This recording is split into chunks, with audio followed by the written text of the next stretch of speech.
Auburn is not a place, it is a people.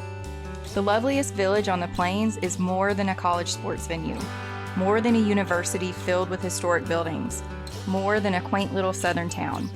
Its worth lies within its people, those that call Auburn home, whether that be for a single day at a time or for a lifetime.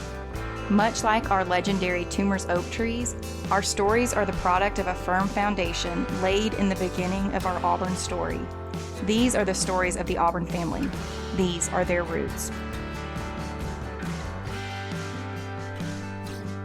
War Eagle Auburn family, and welcome back to Auburn Roots. This is our journey of exploring and sharing the stories of your Auburn family members. We're on episode 23 in sharing these stories, and today I have a brand new guest with me to talk about her Auburn story, and someone that I got to know through Dee Ford. And I know that many of the listeners are now rolling their eyes because, Kyle, it feels like every other episode you're talking about someone who you were connected with through Dee Ford. Well, that's just the truth. Dee is literally the linchpin of what it means to be an Auburn family member at this point. And Miss Jenn can attest to that as well. Now, Jenn, I did ask to pronounce your last name at the beginning of the show, and I've already forgotten it, so I'm not going to butcher it. But Jenn, thank you so much for being here, or J-Ro as we like to call you. Yeah, that's fine. Roemershauser. Oh, that's it. You got it. Roemershauser. There we go. Did not give yourself enough credit. See, I try my best to pride myself on being prepared to say those words, and then you just look at them, and then it just gets scary. And I don't know It's intimidating. It is exactly what it is. But thank you so much for being a good sport with that, and being a good enough sport to do this on such short notice, and to sit down with a guy you've only met like once or twice and actually tell your Auburn story. That's very brave of you. Oh, I'm fearless. I negotiate with oil and gas companies on the regular. I am absolutely fearless.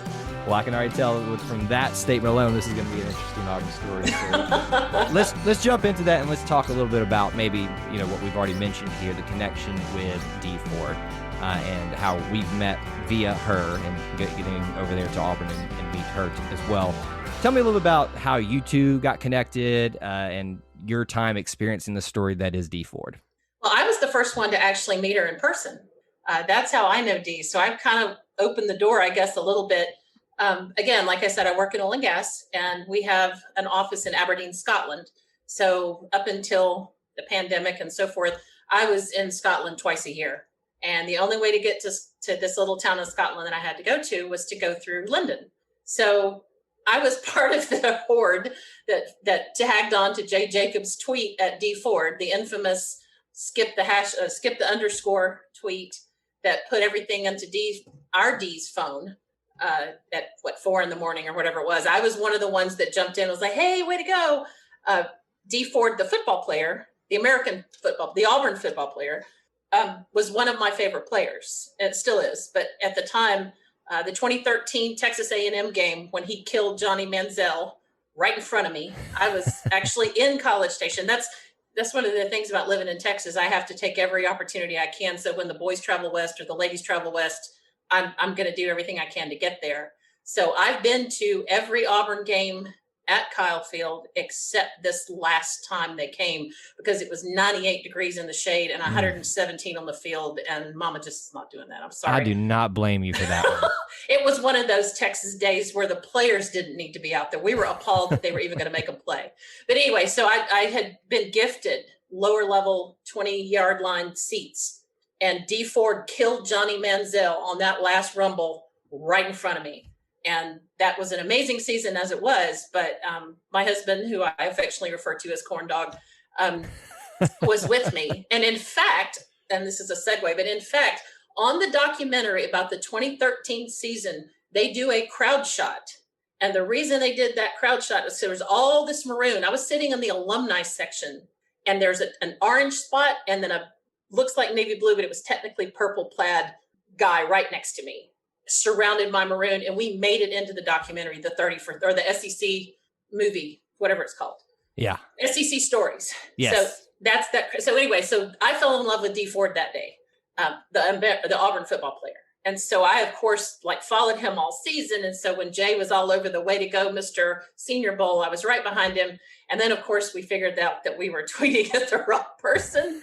So being a good Southern girl, I apologized and sent her a DM that said, hey, look, I'm really sorry, but, hey, we're not such bad folks if you get to know us. And, please don't hold it against us. And she wrote back. And we started kind of, back at, she was like, well, what the heck is football? And so I'm like, well, and it wasn't just me. There were others as well, Jeremy Henderson being one of them. But the back and forth and both of us being about the same age with a lot of common interests, we just kind of had a rapport. And so then my boss is like, I need you back in Aberdeen in June. I'm like, oh, really?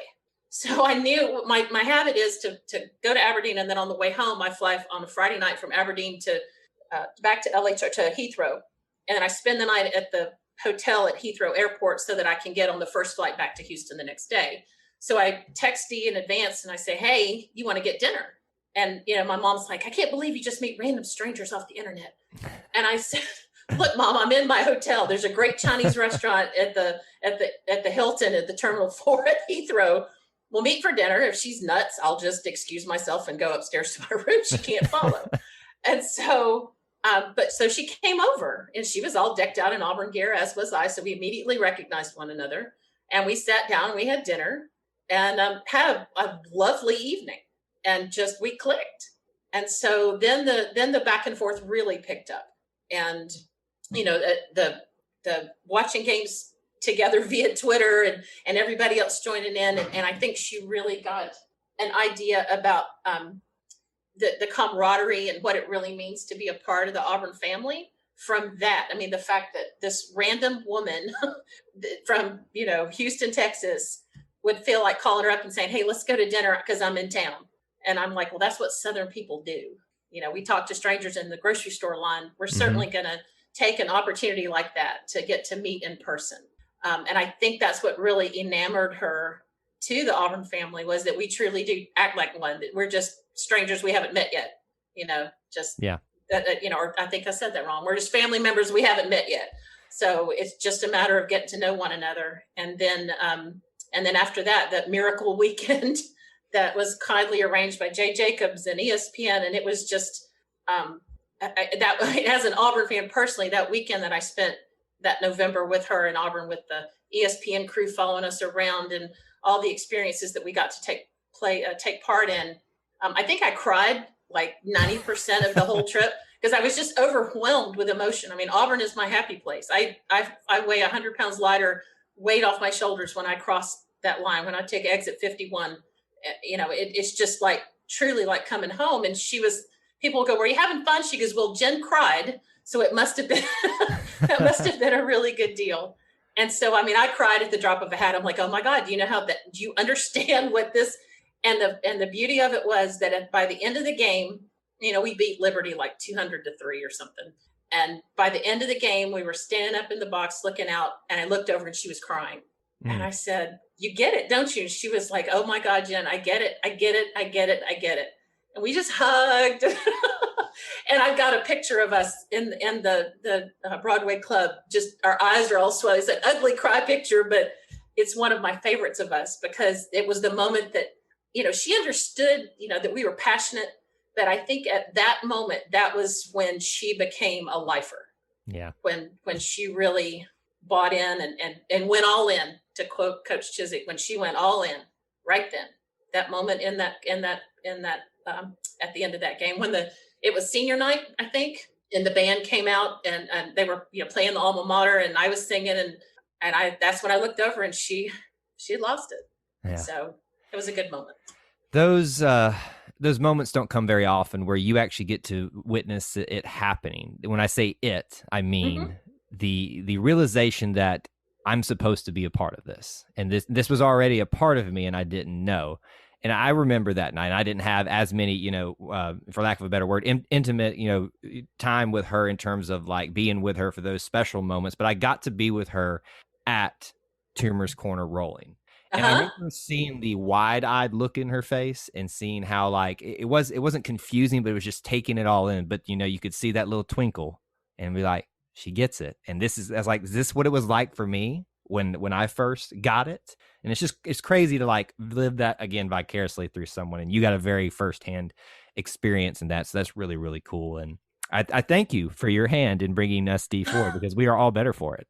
Oh, there's no doubt that she's made us a better family and a closer family. And I think we can demonstrate to the world at large now, internationally, that that the Auburn family embraces everybody, regardless of who you are, where you're from. We don't care. All we ask is that you love Auburn. That's literally all we ask. Just, you don't have to get along with everybody, but even the folks that maybe I disagree with, politically, or, pick a topic. I mean, people disagree about everything, but at the end of the day, all you have to say is War Eagle, and you get a War Eagle back. Now, let's be careful here, because we might be able to agree with everybody except people that wear crimson and white. No. I'm saying other Auburn people within the family. Gotcha. Oh, no. RTR people, they just, the heck with them. I got nothing for that. But my point is that if it's an Auburn family member, at the end of the day, you've got Auburn in common. The rest of it doesn't matter. Gotcha. Now, I figured that's what you meant, but we can tolerate those people, but like just don't get around us all that much. Do you know the worst thing that's ever happened to me, I guess, since I've had kids, is that my kids' high school is red and white. That's the shame right there. And I'm a swim mom, and I volunteer and I have to. I mean, I had no choice. I had to buy a RED shirt, and it's literally the only one in my closet. And as soon as my kids are out of high school, I'm starting a bonfire. I'm surprised it actually hangs up in your closet. Please tell me it's at least on the floor. Well, it's I have to wear it on deck. My daughter's a high school swimmer, and so I have to be seen in it. And, so it has to look presentable, but it doesn't. It's in the back of the closet. How about that? I'll take that. That's a win right there. We'll let you pass for having something red hanging up, as long as it's in the back. I wear a navy blue camisole underneath it. There we go. You I'm made it all break better. out in hives.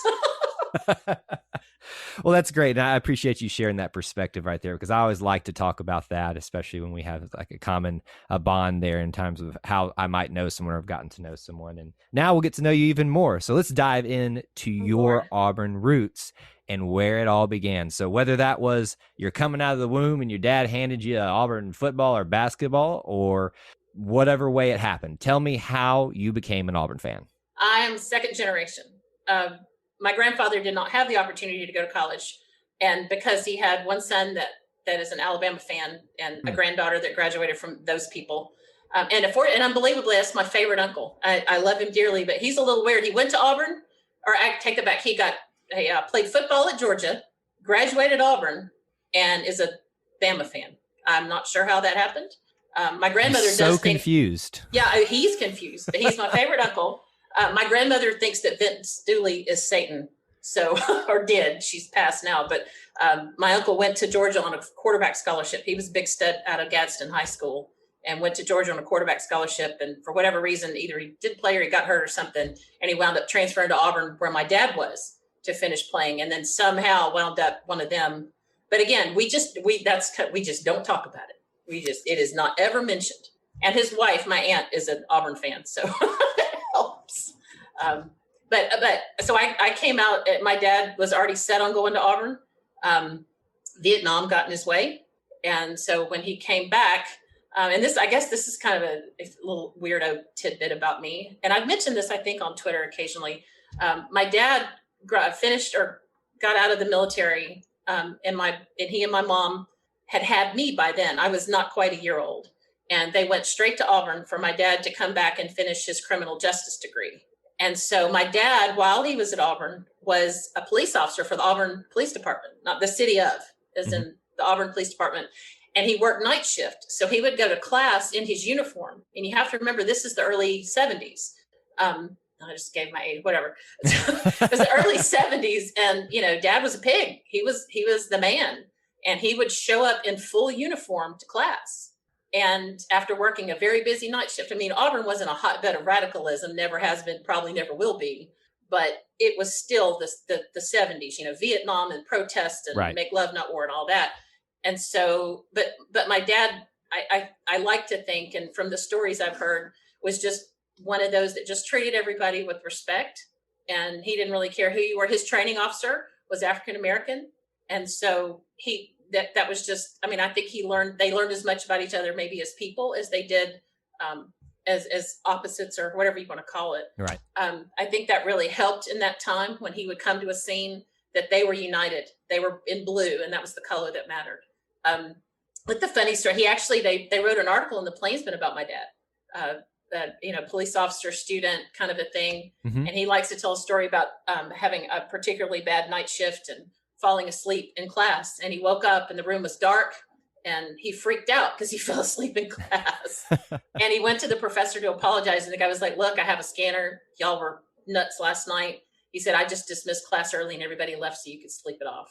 Oh, no, that's incredible. That's some good stuff right there. Yeah. You know, there's things about the Auburn family that are just inerrant. And I think the whole line about, you know, the human touch. And I think that kind of goes to what you just spoke about right there, that while he may have been in some circles a controversial figure during that time, there's still that level of respect there that he had for others, but also others had for him, demonstrated by the students and that professor in that moment, and understanding what the sacrifices he's having to give up and what they were willing to do for him as well in that moment. Even though it could have been a little awkward. Hey, look, I've fallen asleep in many a class, especially at Auburn.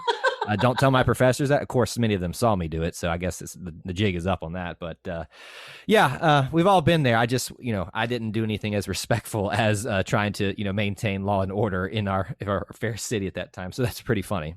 Well, they lived in just, I've seen the pictures, this little cinder block, wasn't student housing, but it was pretty much a dump. And there's pictures of Dad in his Auburn uniform holding me I had my first birthday in Auburn.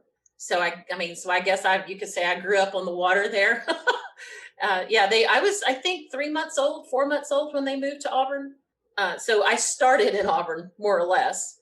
And then I've just never looked back. I mean, it was just, there was never an option. There was never a question of me thinking, what do I want to be or who am I going to pull for? It was just understood. So, so Dad finished there and got a master's from Auburn. And he went on to do many things, but law enforcement's always kind of been a thing for him. And he actually taught for a while at JSU. And he is now retired. He and my mom live in Wetumpka, and my sister's a nurse in Montgomery. She went to Troy. I don't know what was wrong with her. She went to Troy. But her daughter, my niece is now third generation. She's a Tri-Delt and an education major at Auburn in her sophomore year. So, and my my sister and her husband and their whole family, they're all huge Auburn fans too. So other than my uncle and my cousin, his daughter, I don't know what happened to them, but the rest of us are orange and blue. So I like to ask this about people, especially someone who's had, Auburn running deep and far and wide in their bloodlines. When you grew up, you were in Cedartown or close to it, correct? Correct me if I'm wrong on that one. Right. Alabama side, but we were closer to Cedartown than we were to a lot of other places. Tell me about the makeup growing up there of Auburn to Alabama or anything else in relation to that. I guess you're closer to Georgia there, so that could have been some of that as well. What's the dynamic? What's the breakdown? What was it like being an Auburn fan in that part of the state? There were 3 of us. You think I'm exaggerating. My life was a living hell on the Monday after the Iron Bowl until Pat Dye, Bo over the top, and I couldn't sleep that Sunday night because I was so excited to go to school on Monday morning. I never got the chance to tell Coach Dye in person how much he changed my life. But I mean, I was the kind of the new kid. We moved to that little town up there when I was 9, and that was a town of 4,000 people, and everybody there knew everybody from, literally from cradle to grave. The families, everybody there had family elsewhere in town except us. We were the outsiders. And I wore glasses. I was a nerd, and then I was an Auburn fan. It was like, oh, geez, I'm the trifecta, So literally day one, it was, who do you root for? And of course I said Auburn, and then it was on like Donkey Kong. It was so bad. I mean, I caught it 365 days a year. And the other 2 weren't nearly as open and pushy and vocal as because of course, I might be up against a wall, but I'll be danged if I'm going to shut up. So it was miserable. I mean, that 2 or 3 years that I had to go to school on that Monday, and I was brand new. We moved there in November, in the middle of the beginning of the school year. School had already started, and the Iron Bowl was like 3 weeks after we moved. And it was like, I hadn't even gotten my feet wet good. And there's the Iron Bowl, and we got killed, of course. And I mean, it was just, oh my gosh, it was miserable. And then Bo went over the top, and my life changed forever. Yeah, it's always good to hear people that lived and experienced that when I wasn't, a lot around during that time. I'm not young, but I'm not, old enough to remember that. But I was, on the tail end when I started becoming, at least coherent and being able to process what being an Auburn fan was like, was the tail end of the Pat Dye era. And I loved what you said, that you never got a chance to talk to him and tell him what that meant. So what if he was here right now? What would you say to him? Thank you. I mean, probably with tears in my eyes.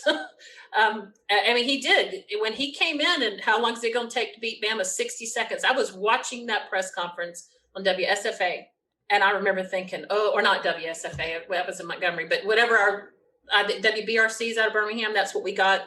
I watched that press conference, or recaps of it anyway. I remember seeing it on the news, and I remember thinking, I hope so. Because, I mean, so I started watching Auburn football as very young, or listening to it on the radio. I was a huge Jim Fife fan.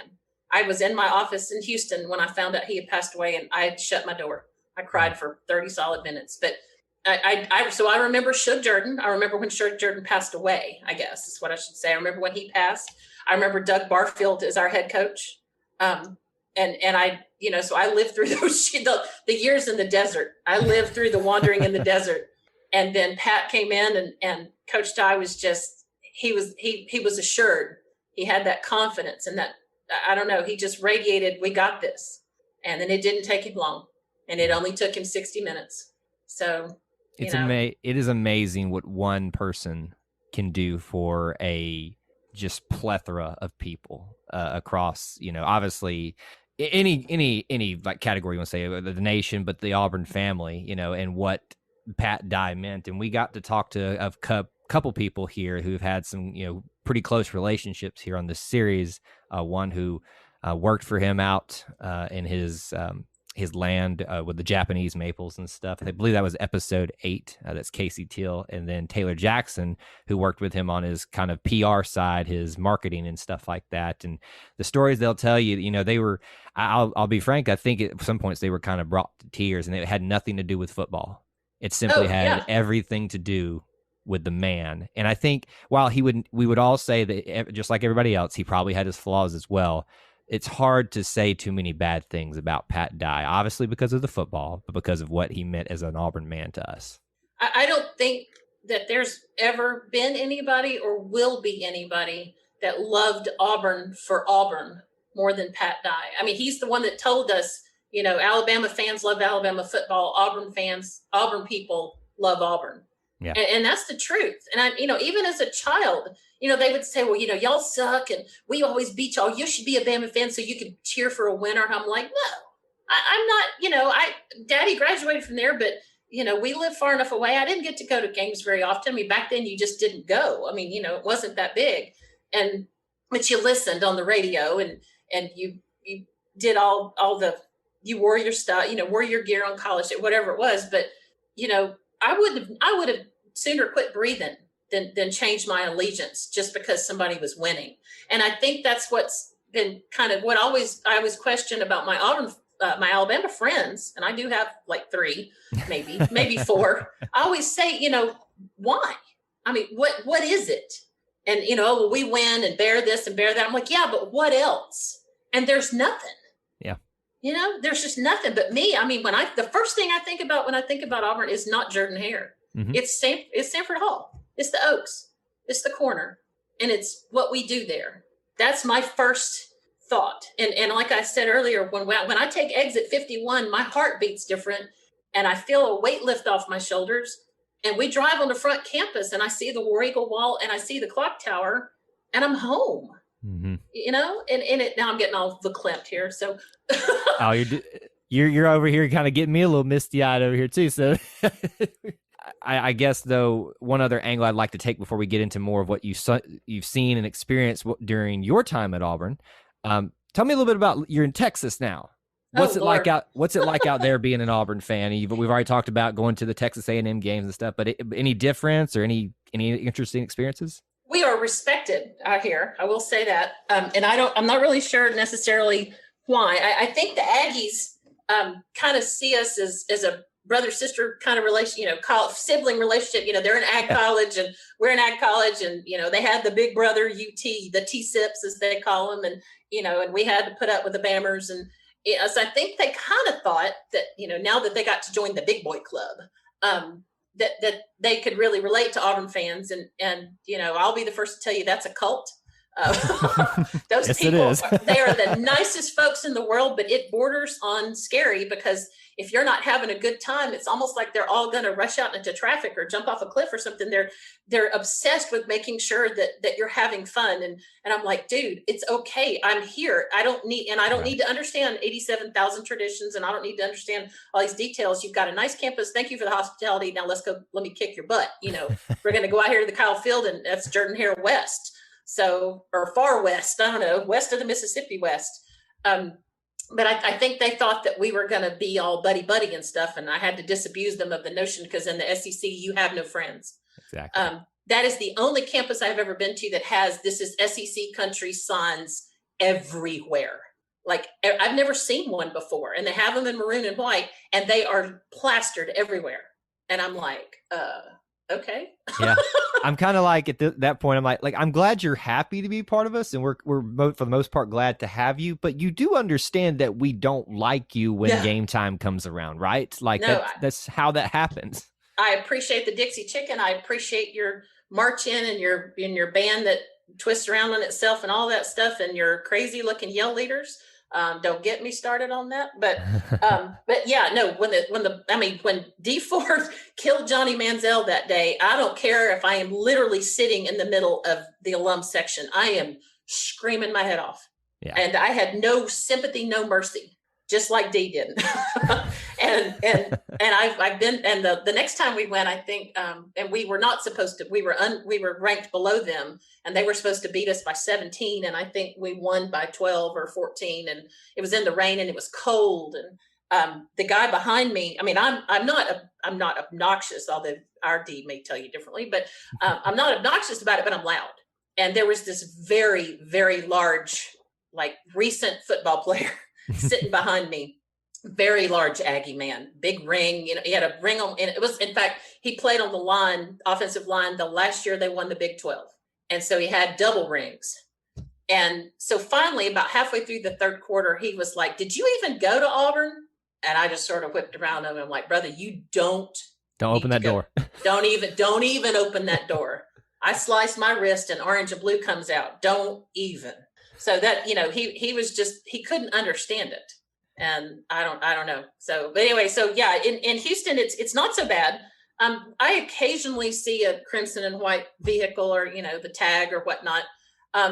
Although there are some that'll, typical Bammer behavior. I had a couple follow me around HEB grocery store one time going, "Road tag." And I just ignored them. I was just like, guy kept saying, "Look at that War Eagle." And I'm just like, are you seriously following me around the grocery store? So my experiences are not that different than they are when we're at home. I will say, though, that Houston, because of the NASA Space Center, Johnson Space Center in Clear Lake, we have one of the largest Auburn alumni clubs. It's, in fact, we have to have sub clubs, so to speak, because Houston is so big. Houston is, geographically speaking, the largest city in the United States. So for me to go to a club meeting down in Clear Lake would take me 2.5 hours. So it's not, and that's an easy drive.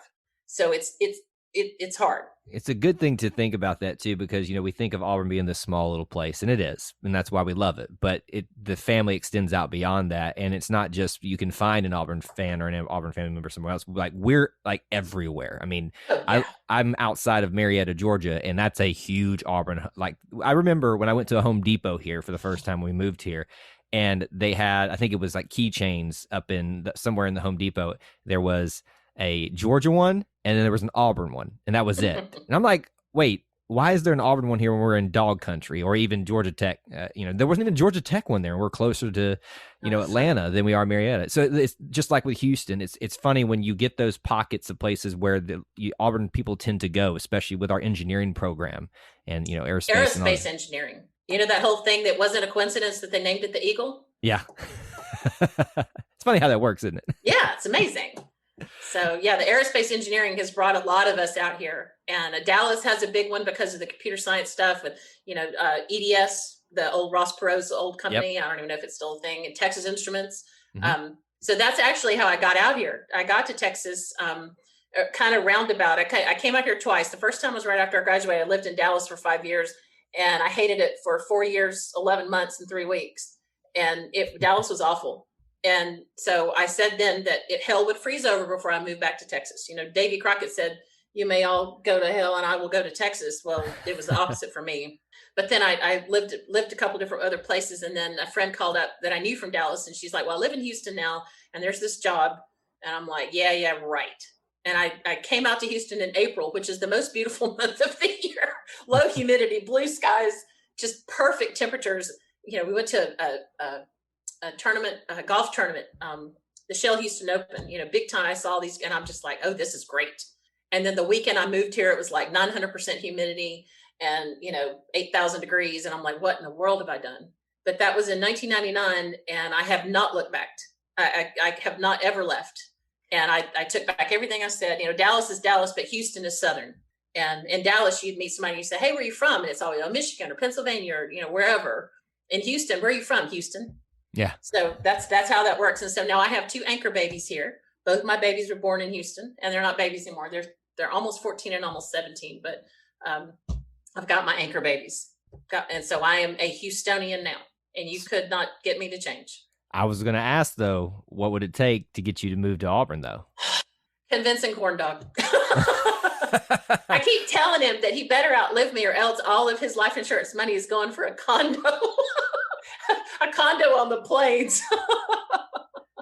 Hey, I think that there's several people. I know Dee's been saving up for one as well, and I don't think that she's made a lot of progress on that from what she shared on Twitter. But hey, I think we all have that dream someday, and who knows, maybe you'll end up there. Well, that's what I've told him. His life insurance money is going for a condo and season tickets and 4 or 5 sports. So there are worse things it could go towards. I mean, let's be honest here. No, absolutely. Like LSU tickets. So. Well, we've taken a roundabout way. All right. We're going to bounce back into the past a little bit for you again. And you had a little bit, we'll call it not unconventional, but most people think of I'm an Auburn fan. Most people associate that you've been to school there, undergrad, the traditional sense. But we've, interviewed people, and I will maintain this to this day. While being an Auburn family member is not required that you actually have gone there, obviously it does kind of lend itself to that as well. And there are people that I know and we have interviewed here that are just as special in the Auburn family that never spent a day in a class there at Auburn. You did not go to Auburn for your undergrad, but you spent some graduate time there. So tell me a little bit about how that happened and anything you want to share about that. Well, in my family, you did not miss school unless you were either throwing up, had a fever, or there was a bone sticking out, blood spurting, something like that. You just did not miss school. Right. And when I was like beginning of my senior year, my dad pulled me out of school and drove me to Auburn for college day. And it was, of course, I'd been to Auburn by then. I went to my first game when I was 7. And by then, I'd been there many times, but it was like an official thing. And Dad drove me all around and showed me this place where he got in a fight with this person he was trying to arrest. And, so it was like this nostalgia tour. But then he got to thinking about it on the drive home. I would be starting Auburn as a 16-year-old freshman. I finished high school. I started school early, very early. And so I graduated high school at 16. And so he got to really think it as he drove around campus, and he had seen all the changes and how much bigger it was, and I think the reality hit home that he would be dropping off his not quite 17-year-old daughter. Mm-hmm. And reality hit. And so he sat me down and said, "Look, as much as I want you to go to Auburn, I think we better look a little bit smaller." Because with my dad being a police officer, I was I was somewhat sheltered, you could say. In other words, not allowed to go anywhere or do anything. So I think he was a little concerned about that. And then I wound up getting a full ride scholarship, academic scholarship to Judson College, which had dress codes and curfews and no boys allowed. So Dad was like, yes, this is like the bomb. So I actually went to undergrad at Judson, but I went year round. So I finished in 2 years and 10 months. So now I'm almost 19 or almost 20. And I looked at my dad and I said, "You're not getting out of it this time. Get your checkbook." So I wound up actually getting a partial graduate school. I did really well on my GRE. Not GRE. Yeah, is that it? GRE? Yeah, that's graduate exam. That's something else probably by now. But I did really well there. I had an offer from Vanderbilt, had an offer from Auburn, and I had an offer from the other people on the west side of the state. Mm. And and they were trying hard. They were really pushing hard. And my dad said, "I'll write the check, but I'm going to put War Eagle on the subject line every time if I have to." And I said, "Well, I'm not going to make you do that. And Vandy was looking really good until they found out how old I was. And they said, oh, well, you're not mature enough to come to Vanderbilt. I'm like, oh my. Wow. So, so I'm not saying all that to say that Auburn was my last choice, but it certainly wasn't. It was obviously going to be my first choice going around, but it was just interesting how, Alabama was pushing the, oh, we'll give you this. They're like, they try to buy you. They're going to give you this and give you that to like desperately get you to come. And then Vandy's all snooty. And Auburn was like, you're only 19. Man, that's fabulous. You know what? You obviously got something going for you. So you know what? We're going to give you a job. We're going to make you a graduate teaching assistant. So you go work for this professor for one quarter, and then you're going to be teaching this class. So you better learn it. You better pick up on PO 206 because for the rest of your time at Auburn, you're going to be teaching it. And so I wound up I taught 5 quarters of American government, PO 206 at Auburn. And in fact, I'll go ahead and name drop Ace Atkins, the cover of Sports Illustrated, and a New York Times, 2-time New York Times bestselling author was one of my students. He comes to Auburn, comes to Houston twice a year on book tour. Used to pre-COVID would come twice a year on book tour, and I always make a point to go down and visit with him. And we've maintained the friendship. When he was trying to sell his first novel, they let him set up a table outside of J&M Books, and I bumped into him there. A couple of years had passed, and he was a reporter for the Tampa Tribune and had written kind of a private eye with the New Orleans blues touch, the Nick Travers series. And so I have a signed first edition of his very first novel. You just never know who you're going to meet has these type of connections. I had nowhere in my mind thought, I was thinking surely she's met some football players and stuff like that. I did not think we were going to be able to hear that you had a connection, that type of connection to Ace Atkins. Yep. I also have a signed copy of that Sports Illustrated too, with him on the cover. But yeah, Ace is a fabulous guy. And if you've not read the Quinn Colson novels, oh my gosh, I'm going to go ahead and plug it. I don't know if I'm allowed to do it, but I'm going to. Those are fantastic. He takes Mississippi and just paints, his words just paint a picture. He is a brilliant writer. He also does the Spencer series. The family handpicked him to pick up the Spencer novels from Robert Parker after Robert Parker passed away. I'll go ahead and out this. My son's name is Spencer because I loved those books so much. And then to have Ace be the one tapped to pick up that series was just full circle for me. It was amazing opportunity for him. And he has made the most of it. Those books are fantastic. But the Quinn Colson novels, anybody that grew up in the Deep South and can appreciate what it's like to have a foot in old times there are not forgotten and a foot in modern times, he embraces that and they're fabulous books. The first one's called The Ranger, and it is phenomenal. So there's my advertisement. Oh, we always love plugging Auburn people, no matter what they do on this thing, so that you should never be ashamed to do that. Because that's what this series is all about. And speaking of which, let's talk a little bit more about your time on campus there. And we haven't even talked a whole lot about games and favorite sports memories outside of a few things here. But tell me a little bit about like campus life while you're there as a graduate student. What was that like? Some things that you remember about it. Well, you have to also remember, so I'm 19, right? And so I can't drink because they had just changed the drinking age. And so I can't drink, so I can't go to pubs after class or whatever. So I've never legally been inside the supper club. That's my story, and I'm sticking to it. And then I was having to work really hard. And not that everybody doesn't, but there was not a lot of time for play. I'm a lot younger than everybody. The graduate program I was in, the public administration master's program, I had classes with the city manager of Auburn. Public administration is how to be a bureaucrat in 50 words or less. So I had classes with attorneys, wanted to be city attorneys and the city manager of Auburn. So I could not go in there looking like a 19-year-old ding dong. That just wasn't going to. So I tried to outwork and out hustle and out study everybody. And so I was teaching the class on top of that. And, I was a sucker for people that are like, oh my God, I forgot to sign up for whatever. So I'd have like 40 students. They were like bringing in extra chairs and but I loved teaching. And that's, if I have to have a retirement plan or something, I hope somebody someday will allow me to teach. I don't want to like teach fancy stuff. I just want to teach government.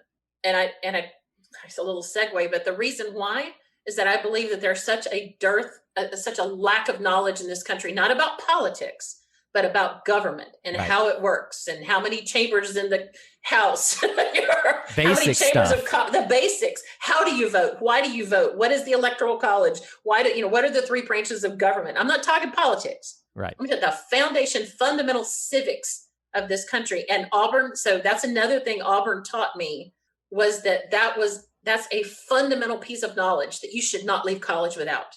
And so I threw everything I had into that class. And I mean, I guarantee you that every one of my students can still sing the preamble of the Constitution. I use the Schoolhouse Rocks. And so I told them on the day of the test that's going to be on your test. Word for word, you're going to have to write the preamble, but here's the song, here's the VCR. We wheeled the VCR in and we all sang it together for class one day. I should put you on the spot and make you sing it right now. I'm not going to. I won't sing it, but I can't. And my son, it's funny. My son did it at dinner the other night. He got bonus points in his U.S. history class. He was the only one in the class that knew it.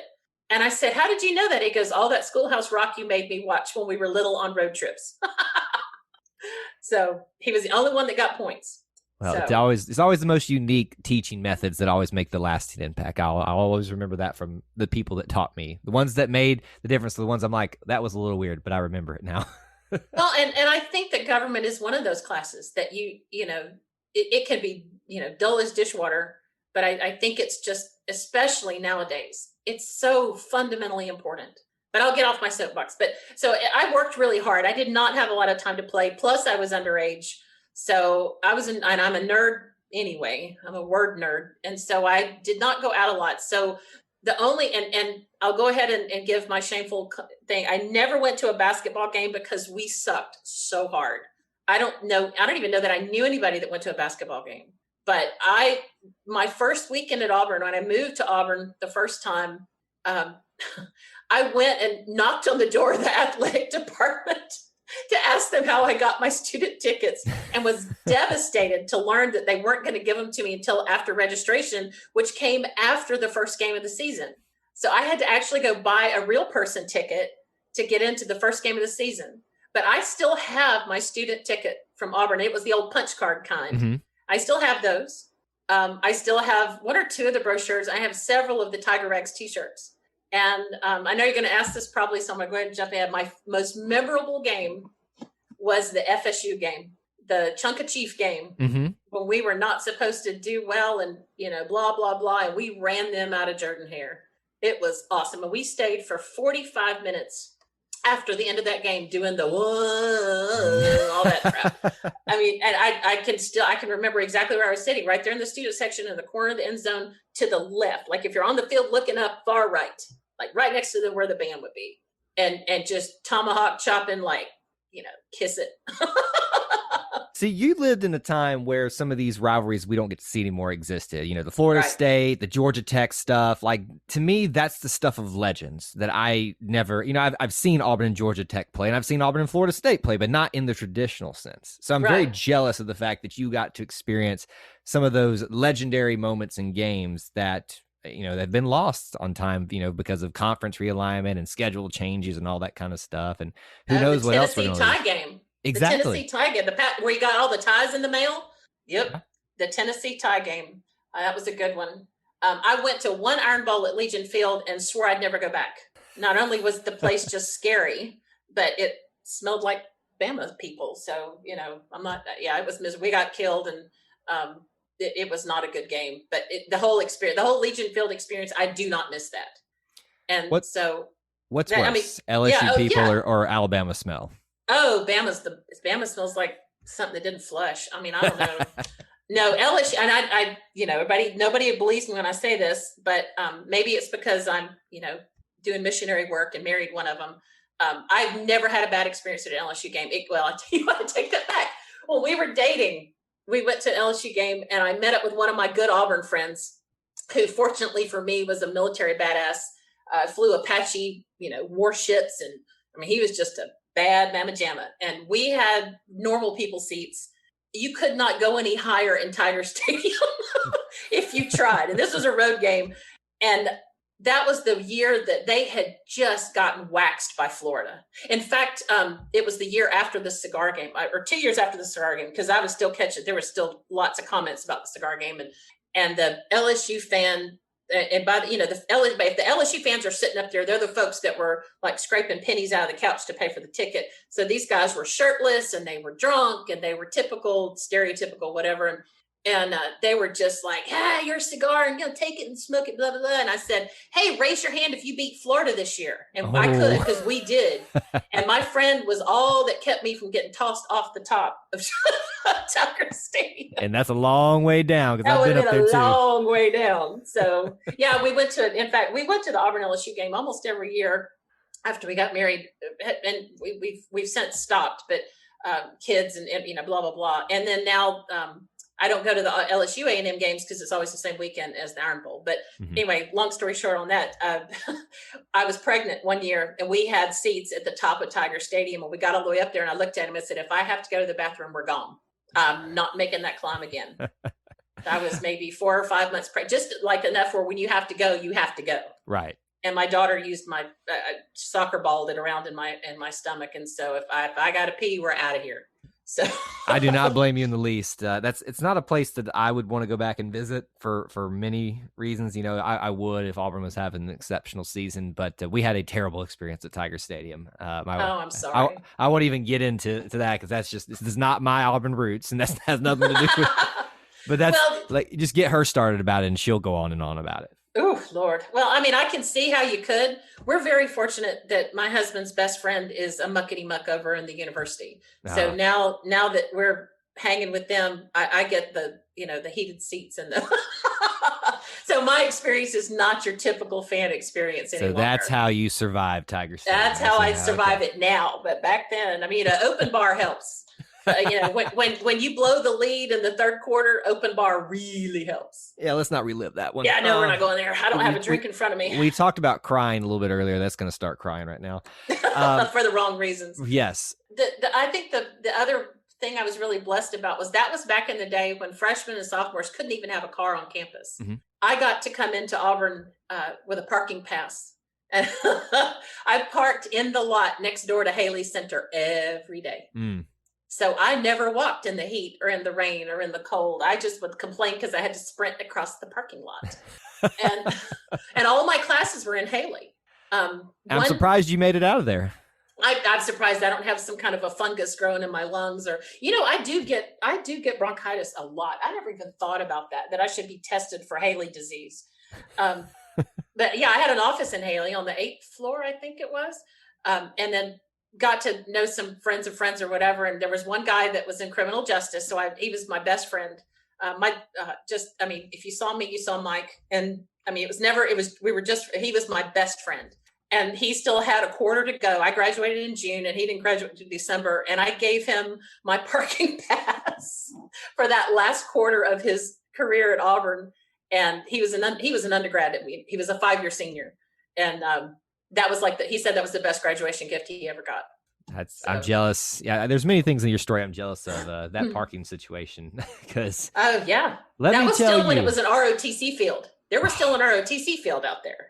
Let me tell you, the amount of walking that I did at campus, it didn't really matter much because of how poorly I ate while I was there. But yeah, I'm super jealous of that. I had to actually move basically onto campus in my last couple of years to alleviate some of the walking or bus riding that I'd had to do to then walk again on campus. There are worse things that you can do because it's a very pretty campus, even in the heat and even if it's driving rain and stuff like that. Auburn in a snowstorm is outstanding. I don't know if you've ever had the chance to experience that. No, it didn't snow while I was there, but I have seen pictures of the national championship snow. That was amazing. I have that framed in my office. My office, in fact, because of my home situation, my office that I haven't been in since April is actually a shrine, so to speak. I've got my 3 Heisman Trophy winners, autographed portrait, picture, whatever. I've got several pieces of, major Auburn art with the coin, the nice frame. I've got, obviously my diploma, and I've got the creed, of course. I've got the David Housel, what it means to be an Auburn man or woman framed in there. I've got pictures of tumors. I was there when the flush was there. You should totally be jealous of that. The original flush and the original location. My first date at Auburn was for ice cream for a dip top at the flush. Do you know how many people have talked about that place on this show? Oh Like my God. it is like the most lamented thing, the fact that it is not there anymore. I have never been more angry at Auburn students than I was when I found out that not one of them chained themselves to that place. I mean, I was just livid. There was nothing I could do about it. I was too far away to go home and chain myself to something.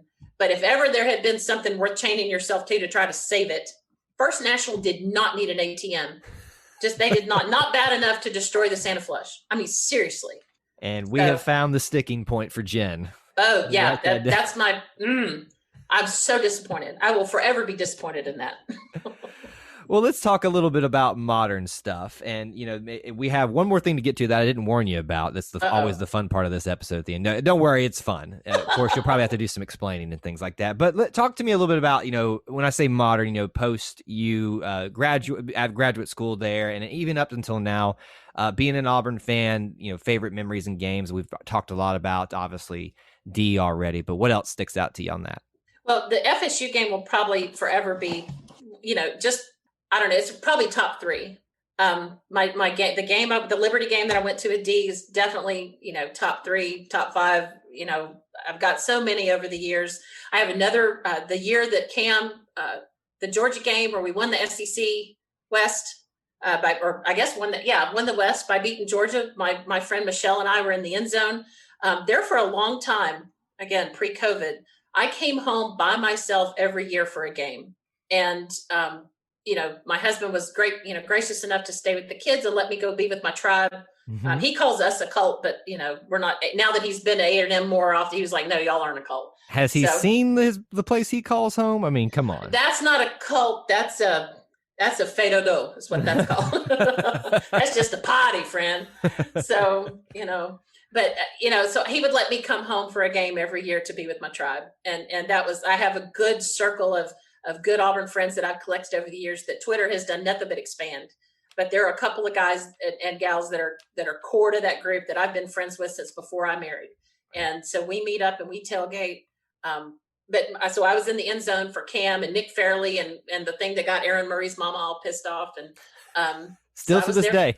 Still to this day. And you know what, Aaron, I was also in the other end zone for the prayer and Jordan Hare, and Aaron Murray was not in. He was right in front of me. He was so freaking not in. I was Jenn, right there. You are my favorite person ever. I was today on a YouTube live stream that we do for the network talking about that. Hey, I thank you. I'm so glad someone else is I saw it with my own eyes because I looked at my friend. I was sitting with one of my friends and I said, he wasn't in. I could see grass. And I'll tell you another thing, the A&M game where God bless him, what was his name? Lee Zimba, was it who? No, who was it that fumbled? Our center that never fumbled, that fumbled. Oh, goodness. Anyway, I don't want to talk about it, but yeah. We recovered that fumble in the end zone. I was sitting on the wall. I was in the first row, right there where the kids are now that they paint all their chests and stuff. Mm-hmm. I had those seats. He fumbled in front of me and recovered that fumble. We recovered that fumble. The A&M guy stripped it from him after the ball was down. I saw it. Ref, you need glasses. I thought my corn dog was with me. My husband was with me, and he kept me from going over the wall at the ref. I was that angry for the A&M game. Anyway, but no, I was there for the Miracle in Jordan Hare, and that's probably my best Auburn memory. I knew, and I call it mommy radar, call it whatever. Moms know. Moms have a sixth sense about things, and my grandmother was always one of those that claimed she could see, had the sight. So when we're all, I think there wasn't any oxygen left in Jordan Hare because we all inhaled when Nick dropped back on that 4th and 18. And the minute he uncorked it, I threw my arms up in a touchdown. I threw my arms straight up because I knew, I don't know how I knew, but I knew that was going to connect and it was going to be just fine. And I was already jumping up and down and screaming when it got bobbled and caught and into the end zone. I was already up and down. And I came home. So we lost our minds, of course. That was the greatest thing I've ever seen. Rent and rolled tumors. I still have, that's the only tumors rolling I've ever saved tissue from. I still have it. It's set aside. But I came home and I walked in, showered and whatnot the next day and walked in a pair of shorts. My husband was like, my God, what'd you do to your leg? My entire calf was purple from slamming up against the seats in Jordan Hare. I had a bruise that was probably 6 inches long. My entire calf was black and blue. I never felt it, didn't care. Wow. But I guess my non-in-person game experience was the time I almost got arrested during the kick six. Well, we got a story here now. So this was a season, if you'll remember, that was not a season we were supposed to have. That was, we were supposed to stink. We were, and the boss usually, as he usually would do about September, October, said, I need you to go to Aberdeen in December. And let me tell you, there's two places you don't want to be in December. One of them is the Arctic Circle, and the other is in Aberdeen, Scotland on the North Sea in December. I have never been that cold. But anyway, so I had already had booked like a month and a half in advance tickets to Aberdeen. And of course it was that game. And so I'm on the 9:30 red eye to London. And so, which meant I had to be at Bush Intercontinental Airport at like 8. So I'm listening to the game the whole way, and then the connection to Sammy Coates. So we're driving and blah, and I'm like, oh my God. And so we get there. I sound like Rod Bramlett. So we get to the thing just as, clock has expired and they're, going to overtime. So I'm like, you know what? I don't check bags, even for a week in Scotland in December. I don't check luggage. So I got straight through security. There's a bar immediately on the other side of security and at Terminal E with a television. I can get through security and get to that TV before overtime comes back to overtime. And I would have made it, except that A, Saban decided to kick the field goal, and B, the old lady in front of me did not take her 75 lipsticks out of her purse. And so I'm losing my mind. I am literally losing I can't put my earpiece in to listen to the radio. I have no way of hearing anything. And I'm going, can I please go around? And they're like, stay in line. And I'm like, oh God, and I'm freaking out. And then all of a sudden I hear this scream go up from the bar, and I'm like, that's it. Somebody get me through security right now. And people converged on me, including this very large man. He was bald. He had no neck. He was huge. Ma'am, we're going to need you to calm down. I said, I don't think you understand. I'm an Auburn fan, and that's the Iron Ball on that television, and something just happened. I got to get through this line. And they're putting on the rubber gloves. I am not making this up. This is not hyperbole. This is how it happened. And I'm like, look, here's my bag. I don't have any, I got my shoes off. I got all this. I am ready to go around this old lady. Pardon me, ma'am. I am ready to go around this old lady. I've got to see what's happened. And so this very large man says, ma'am, if you'll come with me, put your bag and your stuff. And I thought, oh, hell, I'm going to miss my flight. I'm fixing to get probed. I am going to get a red flag in my whatever. He took me straight through security and walked me down to the bar. And the CBS station was showing a commercial. He goes, okay, look. He said, I'm going to tell you what happened, but you have to promise not to scream. I said, nope. He said, Auburn won. And I screamed. and he said, but no. He said, take a breath. He goes, it's not that they won, it's how they won. And I said, what are you talking about? It's overtime. And he goes, nope. And and just then they came back with the play of the game, and Vern going, it's the play of the game. There's no question what it's going to be. And here's Rod Bramlett with the call. So not only did I see the kick six for the first time, it was synced up on the TV with Rod's call. That's a way to experience it right there. I lost my mind. I kissed the security guard. And he laughed, and I said, how did you, thank you. Oh my God, thank you. You have no idea what this means. He goes, well, I do. He said, I'm a Georgia fan. Oh, wow. He said, after what y'all did to me 2 weeks ago, I almost didn't let you through. He said, but I hate Bama more.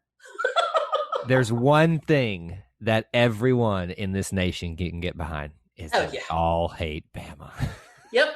And so I went to the Papa Do's that was right outside of my gate, and they sold nice, pretty decent champagne in little quote, single serve bottles.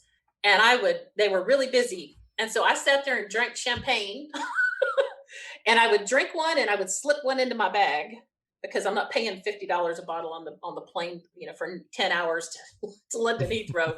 And I'd drink one and I'd stash one. And, and so I got on that plane to Heathrow just very, very happy and maintained that happy all the way to Heathrow. And, it was just fantastic. That's my best. And I know everybody says the kick six is the best one, but I mean, I went from literally almost getting arrested to a Georgia fan of all people after the miracle in Jordan Hare just 2 weeks before. It was a Georgia fan that saved me from getting arrested. And, to this day, we don't understand why we don't hate Georgia as much as we hate Alabama, but for moments like that where we actually can find some connection, it's your story is the perfect example of that. Oh yeah.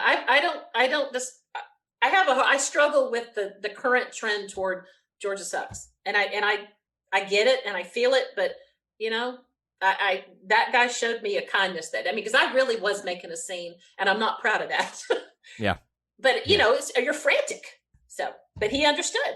He understood. That is one of the most unique stories, Auburn ever, but Auburn Iron Bowl, the kick six stories that I've heard thus far. And, I've heard a lot of them obviously here on this series, but also just in person and talking to people. And that's easily probably top three, if not top one that I've heard thus far in terms of if you weren't there. Yeah, for not being in the stadium. But I got a text from my dad about 10 minutes later going, please tell me you saw that. Because he knew where I was. He knew I was on, about to get on a plane. Yeah. Well, you're like, I saw it, but let me tell you how I saw it. Oh, I called him and I said, you almost had to bail me out from the TSA lockup. And again, that's not hyperbole. I was being converged on. They were like talking in the radios on their shoulders, and the old lady's freaking out because she can't get her lipstick out. I mean, it was just a hot mess. But a Georgia fan saved me from being arrested, and I didn't get fired because I didn't miss my plane. And it was great. It was a great day. Do you think to this day on Saturdays in the fall that airport now has what's called a code Jenn? Now, if you see someone trying to bust through, just check and see if they got any orange and blue on them. Well, and I did. I actually had on orange and blue. I had on, so my credentials were verified. But I would not be surprised. But that is, my dad being a cop, I was raised very law and order. I don't act out in public or in security, not like that. But that day I was willing to risk everything for Auburn to get arrested. It was worth it. Would have been worth it. That day was worth a lot to so many people. And yet another installment in hearing what someone's perspective was like, and always unique. Well, let's do this. I think we've reached a great point here to, kind of move into the last bit here. And I usually warn people about this, but it's not so scary. I call this not so rapid fire questions.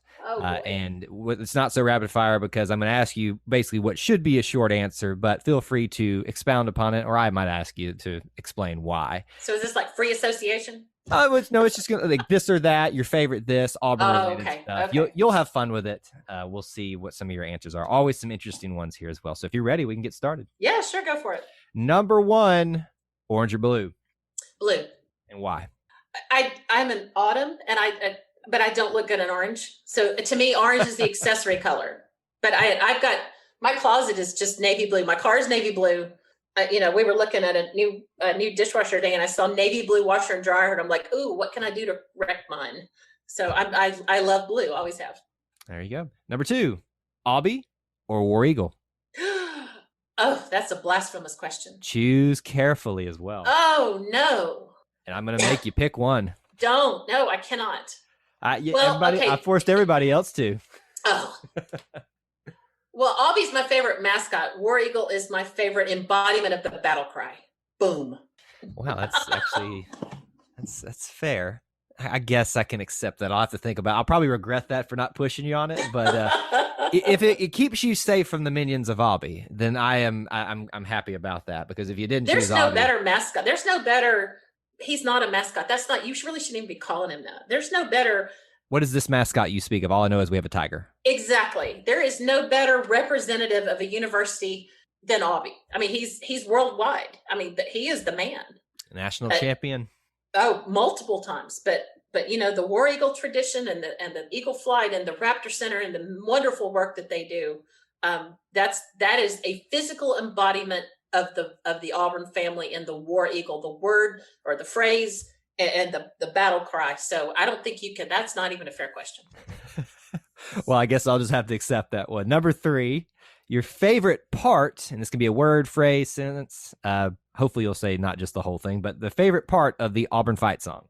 Give 'em hell, stand up and yell, hey. Why am I not shocked that's your favorite part? Because when I was little, that was the only curse word I was ever allowed to say. I don't know why, but when you said it, you could have gone so many different routes. I was like, of course that's hers. And I'm not saying that judgmental of the way at all. That's an endearing way to say that, to acknowledge that that's your favorite part. My dad said that that's not cussing if you're singing the fight song. Fair point. I'd have gotten my mouth washed out otherwise. Question 4, your favorite Auburn athletics program of all time? I don't know, man. You mean like year, like a sport in a year? It's or just like we've had, football, basketball, baseball, softball, swimming, diving. The question, your favorite period?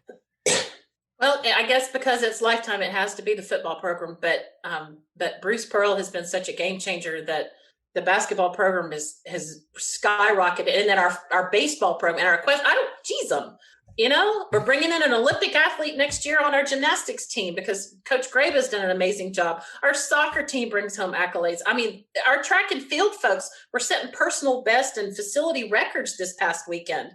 I'm a fan of them all. I follow them all on Twitter. I'm going to the Round Rock Classic in a couple weeks. I was going to ask you that. I'm glad you doggone right. I am. If they're coming within, I'm going to try to go to A&M and to Waco to see the ladies ride. So. And I was going to say this too, Jen. We almost had an opportunity maybe to meet up here, but I'm going to be my quick aside here. This has no relevance to your story whatsoever. But my brother's getting married in Dallas in 3 weeks, I think it is, from this recording, and it's right in between the equestrian stuff and Round Rock. And I'm like, are you kidding me, son? I could have gone to Round Rock if you had just chosen the right weekend. So we could have been there together. Oh, that's going to be so much fun. I've got tickets for Saturday and Sunday and a night on 6th Street in between. So I am looking forward to that. You really did pick a great state to experience like non-conference Auburn stuff, because not only does you have Texas A&M there, but there's like so many reasons that Auburn could go there, whether it's for like a opening football game or something like that. There's a lot of things that happen out there. Well, I mean, we looked into going to the Baylor basketball game, but those people are way too proud of that. That was ridiculous. But yeah, and then we're within spitting distance of, Arkansas and Mississippi and Louisiana. And I went to the K-State game that year because we got tickets to go to there. So we're within driving or short distance flight of every. Now it's not the same as being able to drive to 7 states from Auburn, but even considering the distance, I have lots more opportunities now than I ever had. Yeah, I'm definitely, that's a very favorable. You don't think about it that much, especially for those of us who are blessed to be here in the Southeast and within, a couple of hours of Auburn. But that's a really good spot for you to be in to experience some really unique things that Auburn fans maybe don't get to. Absolutely. Question 5, your favorite Auburn athlete of all time. You know what? I'm going to go off reservation. Okay. I'm going to say Ace Atkins. And I'll tell you why. Okay. I don't know if you know the story about the tackle that made the cover of Sports Illustrated, but he didn't play a lot. He's from a legacy Auburn family. His daddy Billy was on the '57 national championship team, and his dad obviously played at Auburn. And I think he had an uncle or two that played at Auburn. He was a scholar first and an athlete second, and he had a hard time. That was back when it was, you aren't supposed to read books. That book learning ain't good for you. And he kept Spencer novels in his back pocket and would read in the locker room during downtime and got just, trashed for it. And he had a hard time. And so he had not had, but I think 1 tackle all season. And then he nailed Danny Warfel twice, did the and got himself on the cover of Sports Illustrated, and then went on to have such a successful life and such a successful career beyond Auburn athletics, to show that you can do both. You can be an athlete and a scholar and truly mean that. And I'm not, he happens to be a personal friend, but I think his story is important, that you can, the commercial says, you go on to succeed in things outside of sports. And he never let one overtake the other. And I've always admired him for that. Right. So, the obvious choices, Cam and Bo and Barkley and the Big Hurt and all that. But I think he has to be probably right on up there, because in the moment when it mattered most, he scrubbed Warfel on. He scrubbed him. He did it. He pulled a D4 Johnny Manziel on him, crumpled heap on the on the turf, and right when it was most important, he found that athlete within himself. But then off the field, he was the scholar, and I've just always admired that about him. That's a great pick. You're obviously the first one to pick Ace here, 23 episodes into the series, and you might be the only one, but your reasoning is sound, and I love that. There's nothing against people that pick Cam Newton or Bo Jackson or Pat Sullivan, but those stories like that and the reasons behind it more than just what's on the field that sometimes make those most special. So really great pick. I'll tell you who 1A would be, or 1B would be Cody Burns. Oh, Jen, stop it. You are literally becoming my favorite person ever. You talked about, the whole prayer and Jordan Hare, which never should have been because of the tackle at the goal line.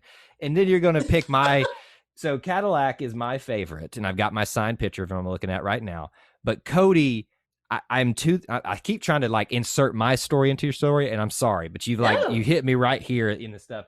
My wife and I have not been blessed with children yet, but I have fought to the bitter end, and I will fight until that child comes out of the womb or we adopt or whatever, that my son, who, if I get a son, will be named Cody. And I'm probably not going to win that battle, but I'm going to fight for it because that man, he's an Auburn man. Man crush right here. If you look up Auburn man in the dictionary, there's a picture of Cody Burns. Absolutely. Team before self. And my daughter in her swim career went through some injury and had a hard time, and she was wanting to be a leader. And I said, there are other ways to be a leader than in the water. And so she wound up helping to coach the junior high team. And she wound up helping coach the water polo team. And now she's back in the water and doing well. But that year was hard. You know, you go into high school thinking you're going to be an athlete, and then you get injured. And she wanted to quit. And I'm like, no, ma'am. There are other ways for you to be a leader on that team and not even get your toes wet. Mm-hmm. And I told her about Cody Burns. And it's not the same. He wasn't injured, but sometimes you put the good of others and helping others be their better person before yourself. And I have had a chance to tell Cody Burns what I think about him and how much I adore him and the example that he sets. And I don't care where he goes or where, anywhere. To me, he is the poster child for being an Auburn man. And my favorite picture of Cody Burns is after the national championship, that shot of all the confetti and him walking alone by himself, where you just see the back of him, the number 18, walking off into the orange and blue sunset. And it's figuratively speaking, but right. I love that picture. And he is an Auburn man. I am making a personal note to myself right now. Jessica, my wife, needs to listen to Jenn's episode and to explain why our child will be named Cody. Thank you. Jessica, you absolutely have to name your child Cody. Even a little girl. Cody's a girl's name too. There we go. That's fine. I don't care. I need a child of mine to bear his name so that they can. I'm all about stories, and that name has a story, and yes. It goes beyond sports for that. It matter. Really does. That is true leadership. That is everything there is about being an Auburn person. Not just he's an Auburn, but just being an Auburn person. And I will always respect him for that. I am jazzed up now. We're at question 5 of 12 here. All right, question 6. Oh, geez. I'll shut up. No.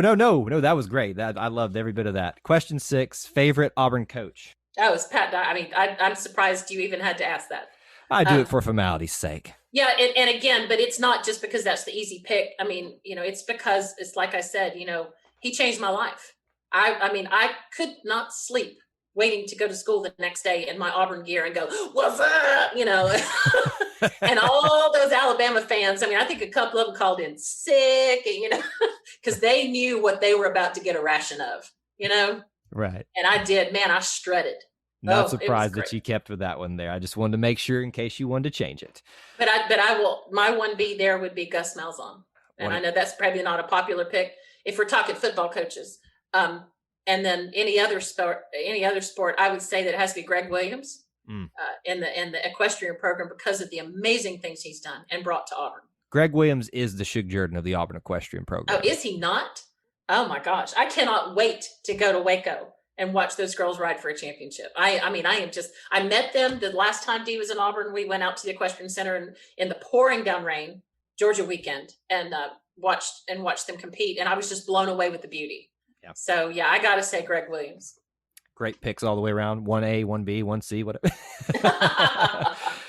Question 7 for you. Your favorite non-athletics Auburn person. So when I say non-athletics, so cannot be a coach, an athlete, or I even kind of take athletic department people out of this. So someone who is not directly associated with the athletic department, your favorite Auburn person. My program director, Dr. Montjoy, when I was there, because again, he took a chance on a 19-year-old kid coming into a very intense program.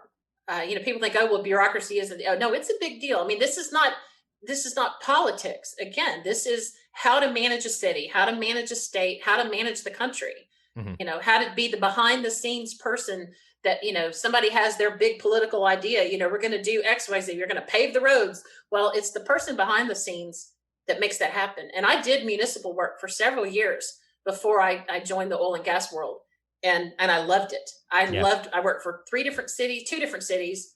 And I enjoyed doing that, but I had a dog to feed and I just couldn't make a whole lot of money. And you don't go into public service for the bucks. So I I got out of it, but Dr. Montjoy took a chance on me and believed in me and encouraged me. And I wound up doing very well. Another great pick as someone that we obviously haven't had quite yet, and it's a very personal one for you. Question 8, your favorite Auburn building? The only one I ever went in. Nobody probably picks Haley Center. But I mean, look, Haley's got it all. It's got smelly elevators, that you sometimes got stuck in. It's got the bookstore, which in my day was not awesome. It's certainly not like it is now with all the cool merchandise and whatever. It was truly a bookstore. It was right there in the middle of everything. If you had, heyday, everybody's on the, it's right there in the middle of everything. And I had a parking pass. And that's really, other than like Jordan Hare or one of the others, that's really the only place I could pick, because that was the only building I ever went in. That's not hyperbole. That's the truth. I take that back. I went into Langdon Hall for free movie. Uh-huh. So I have been in there. Was that Langdon Hall? Yes, that was Langdon Hall that did that. Yeah. Langdon Hall. And then I dated a guy in computers. There was a computer software engineer. And so I've been in the engineering building a couple times. But I couldn't tell you where it was. He was in a lab. I'd like go meet him. I had a class that met once a month for a Friday, Saturday, Sunday, like a weekend intensive, they called it. And so after I got out of class, he'd be working late in the lab and I'd walk over there, but I don't remember anything about it. Well, it's probably changed by now with the amount of money and it has. Yeah, that's all gone probably now. I'm sure, because I'm old. And no, it had nothing to do with you being old. It just that's how quickly that's changing over there, and it still is to this day. I don't recognize it sometimes when I go back. But no, so I really it's Haley Center by default. You're the first person I think to actually pick Haley Center. A lot of people have actually said it's not Haley Center. Anywhere but Haley Center. But we walked in at the last time Dee was there, we were getting a good walk around campus, and we walked into Haley, and I'm like, oh my God, it smells the same. That weird funk, the Haley funk. And I have the same reaction to Funchess Hall, which we also call Fungus Hall. Yeah. I can right now. I've smelled it. Like I know what that is, and that's home to me. So I get what you're saying about Haley. Question 9: your favorite Auburn place to eat, past, present, future? I don't know, but your favorite Auburn place to eat. At what time of day? It doesn't matter what time of day. You can only go eat at this place in Auburn. Or out, or you didn't. I'll give you a caveat too. It can be an Auburn place outside of Auburn, as far as you want to get, as long as you connect it back to it. No, it's Niffers. It's Niffers. They had just opened when I started there, and their chicken sandwich. I mean, it's the corn nuggets. I have dreams about corn nuggets. I mean, like, just wake up tasting them and wish I could just go over there and get some corn nuggets, and I can't. Swim in them. Oh man. And nobody else in my family likes them. So I always get 2 orders when they, we get there, because we've been driving from Atlanta, and I make them stop. Exit 51. If we're on our way to my mom and dad's, we have to stop in Auburn and go to Niffers to eat. So while they're all in the bathroom, I get 2 orders, for the family. Right. And then when they bring them, and my husband family. my husband goes, none of us like them. I'm like, yep. But y'all can pretend and just let me eat the rest of it. Yeah. And then there was a place that was there that is no longer there. And it was the Tiger Time Diner. And I don't know how long it lasted, but they had a thing called a scramble dog that at like, 3 or 4 in the morning. I might have been underage, but I didn't say I was, underwhelming. Yeah. So it was a double hot dog with chili and cheese and oyster crackers and sour cream. And Scott, I don't know what else. It was called a scramble dog. And I could flat put one of those away after a night at the rodeo club. Wow. So that sounds so good, actually, now. I've tried to recreate it, and I don't know. I can't. It's not the same. They got some secret ingredient they will never tell you, and that's why. Yeah, well, they're not there. The diner's not there anymore, but it was over in front of the Walmart when you first came in. Yeah. So. That's been a while, because I have no recollection of that whatsoever. All right. Question 10. Your favorite Auburn tradition. This can be sports, non-sports, a personal tradition, but your favorite Auburn tradition. Gosh, you're awful. I know, you haven't even heard the last 2 yet. Well, okay, then I'm going to go off the reservation again, and it's not from my time there. I mean, the obvious choice is Rolling Tumors, but I'll tell you by extension, I love the fact that back in the day, when we still played a nobody before the Bama game, that was like the family game, right? Mm-hmm.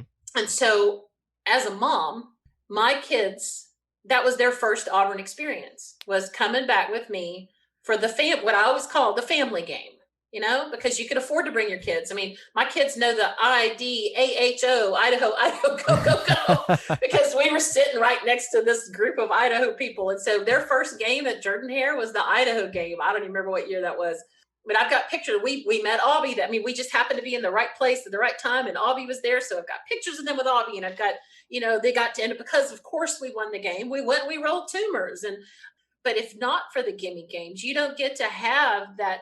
I mean, maybe you do if you've got $1 billion, but if you live in Texas and you don't have $1 billion, flying a family of 4 in, and plus buying football tickets, plus, whatever, you can't afford it.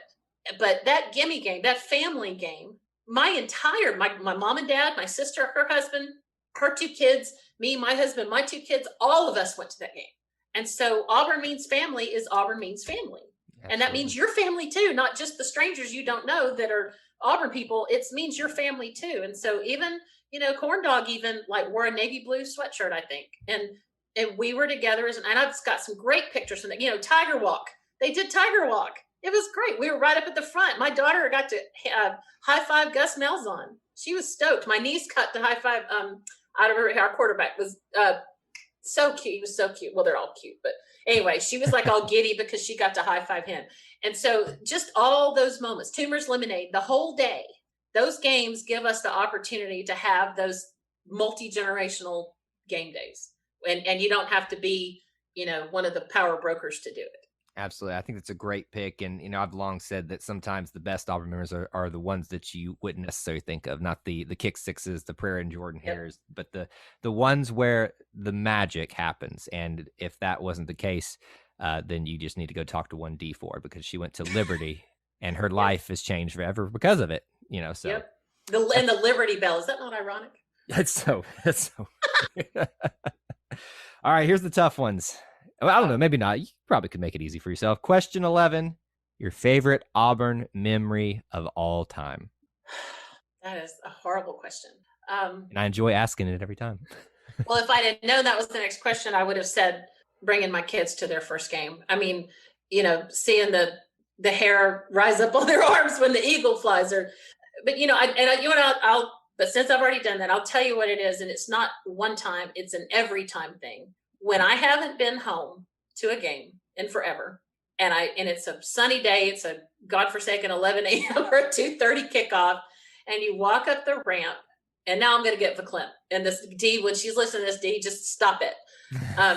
When you walk up the ramp and you get that first look at Jordan-Hare, the green grass and the perfect blue sky, and the walls of Jordan-Hare, and you see the green, I get choked up every single time without exception. Even when we were there for the Georgia game, somebody actually, I don't know why, they left the gate open. And so we're like, heck yeah, we're going to go look at the field. And even under a gray sky, there is no more beautiful place for me than Jordan-Hare. That, again, that's my happy place. And I walk up and I take the first look you get from the top of the ramp is just phenomenal. And every single time, it's just, there's so much peace in my soul. So yes, D, I'm crying. So, because I miss it. I haven't been back in so long since the last Georgia game that we played at home. Well, hopefully that'll happen sooner rather than later. No, I know it. Needs to, because we're all having withdrawals at this point. Oh man, it's like a sickness. Literally.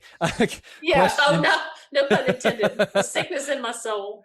Question 12, your last question. Describe Auburn to me in one word other than family. Peace.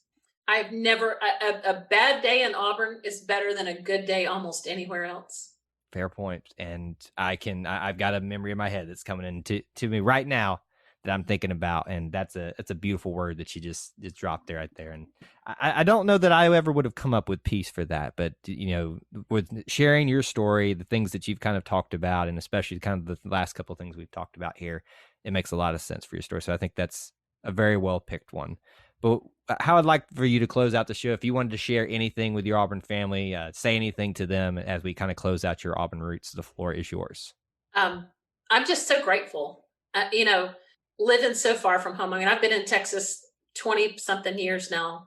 And I I'm so grateful for my Twitter family, my Twitter Auburn family, and all my, again, strangers that I just haven't, friends that I just haven't met yet. They're not strangers. They're Auburn people. They've kept me sane. I mean, things like this where I can't get home and I can't, go to Auburn or be there or whatever. I mean, we're living vicariously through one another. I went to the Auburn A&M basketball game and was kind of trying to do my hand at some live tweeting or sharing or whatever. Because we support each other, we love each other, we back each other up. And, we've talked about this. I've been all over the world. I mean, I've been to West Africa. I've been to pretty much every continent, I guess. And except, the frozen ones. Are you talking about Tuscaloosa? Yeah, no, we're not going to, I'm not, this is a family show. No, I've been so many places, and it's a very rarity that I don't get a war eagle. And we are legion. I think that was from a bad line from a movie. That was not a good thing to be, but we are everywhere. And if we're not, if you need help, if you need something, your family is there. And I'm grateful for that connection. And I'm grateful for the friends that I've made that will be lifelong friends. They say you meet your friends in college. Well, we keep meeting our friends after college. And I'm just so grateful that I've got that tie to a place that means so much to me. And, I think my son, like my niece, is going to be third generation. It's what our hope is anyway. He's a pretty smart little cookie, and it would be kind of hard to turn down a ride to Vandy, although I may remember what they did to me. But he swears up and down that he wants to go to Auburn. He wants to go to Auburn. And I think I'm as proud of that as I am anything. Well, Jenn, this has been a great walk down memory lane, I'm sure, for you, but also us getting to live vicariously through you telling it and talk about where your roots began, where they went and where they're going, and some of the memories that you had and the things that you hold most dear about being part of the Auburn family member. So thank you for sharing your Auburn roots here with us today. Well, thank you for asking me. Now I get to go have a good cry. Don't worry, miss y'all. I had a few over here by myself for you while you were talking. So, when you got going about Cody, that one got me over here a little bit, I think. Oh, I was so embarrassed. It was at a Friday football luncheon that I got to tell him that, and I had a good little cry right there. And Dee was like, "Good Lord, I cannot take you anywhere." Poor Cody. He's like, "We all just let it go." I'm not that great. I know that's how he feels, but yeah, but he's pretty amazing. But no, I thank you for letting me do this. I don't get to talk about Auburn. I have to kind of watch myself, because I'm in the midst of the cult country, and I'm 90 minutes from College Station, and I've got, corn dog smell in my house all the time. So an opportunity to talk about my favorite place in the world and my favorite people in the world is a rare occasion. So I'm very grateful. Thank you. I'm glad you enjoyed us, and thank you for spending the time with us today. And you out there listening will have an opportunity somewhere down the line to share your Auburn roots and let us get to know your Auburn story. Thank you for listening today on episode 23. And until we talk to you again, War Eagle. War Eagle.